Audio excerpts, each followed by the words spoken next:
Bonjour! Dans cette vidéo, nous allons voir ensemble la nécessité de construire dans une négociation votre plan B, voire même votre plan C.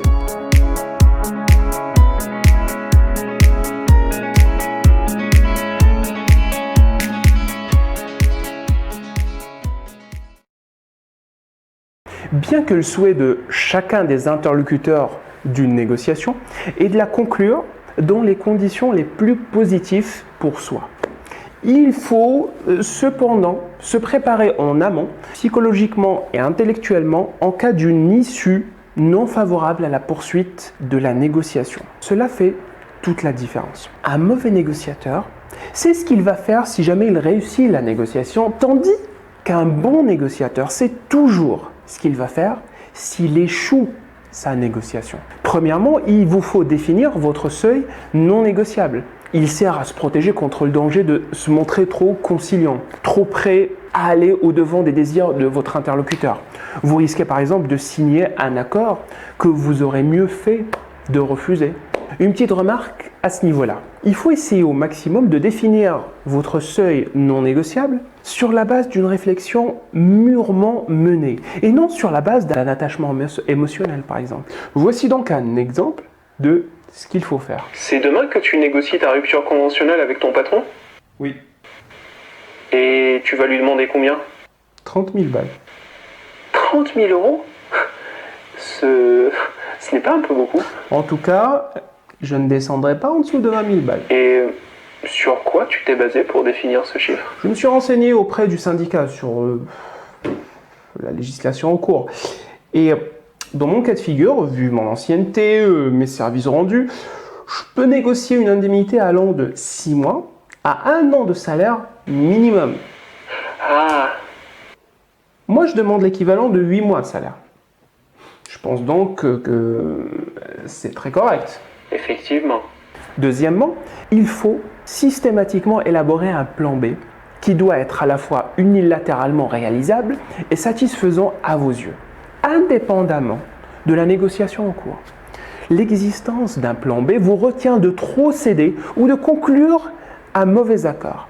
Il contribue tacitement par sa seule existence à renforcer votre position dans la négociation. Sans oublier que le fait de sentir que vous avez une solution alternative, même s'il ne la connaît pas, engagera votre interlocuteur à agir avec plus de prudence. Voici un deuxième exemple de ce qu'il faut faire. Mais imaginons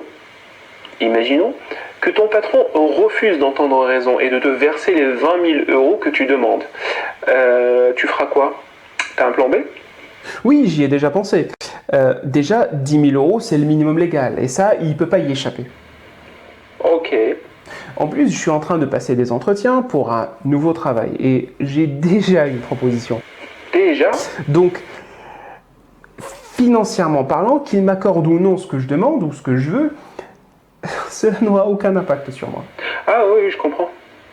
Et finalement, si la négociation du plan A n'aboutit pas, vous ne le vivrez pas comme un échec car vous disposez d'une alternative. Petite remarque, il arrive parfois, même souvent, qu'en développant le plan B, ce dernier devienne plus intéressant et se transforme en plan A. Troisièmement, votre préparation du plan B doit inclure l'étude du potentiel plan B de votre interlocuteur. Car de la même façon que vous vous demandez ce que vous ferez si l'accord recherché avec votre interlocuteur n'aboutit pas, essayez de deviner comment votre interlocuteur compte agir dans la même situation.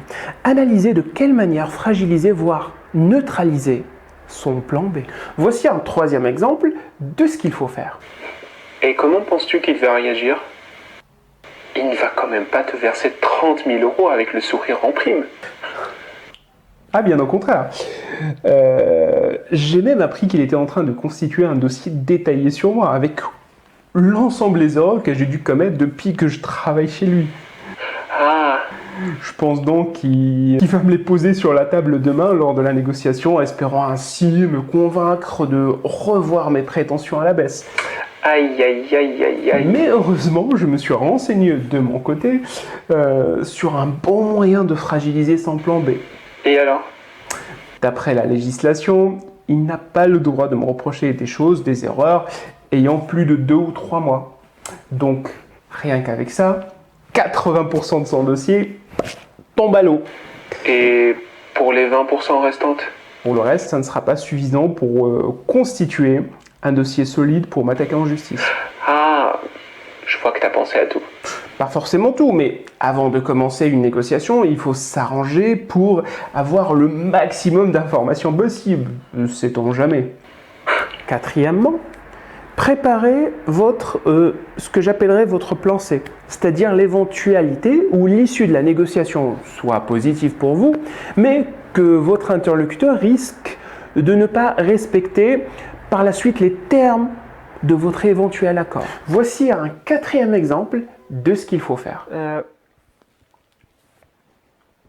Ce n'est pas pour faire l'oiseau de mauvais augure, mais imaginons que ton patron laisse traîner les choses pour t'avoir à l'usure. J'y ai déjà pensé aussi.